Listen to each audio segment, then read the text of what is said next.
अबनी सबसे झकास हम अपना क्लास में लइका करेला समार बैठे खाती पास में। ए बाबू अबनी सबसे झकास हम अपना क्लास में लइका करेला समार बैठे खाती पास में। उतबा सभे करेला बढ़ाई हम केने केने जाई, केहू कहे अमर पाली केहू लूलिया।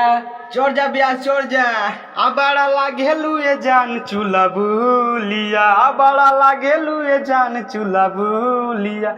ए गोरी साटी के टिकुलिया पढ़े जब जालू स्कूलिया, ए गोरी साट के टिकुलिया पढ़े जब जालू स्कूलिया, माता साट के टिकुलिया पढ़े जब जालू स्कूलिया। अबनी सबसे झकास हम अपना क्लास में लइका करेला समार बैठे खाती पास में।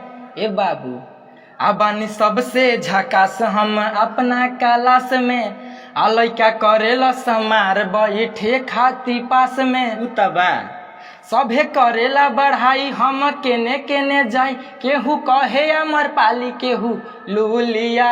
चोर जा ब्याह चोर जा बड़ा लागेलू ये जान चूल्हा बुलिया, बड़ा लागेलू ये जान चूल्हा बुलिया।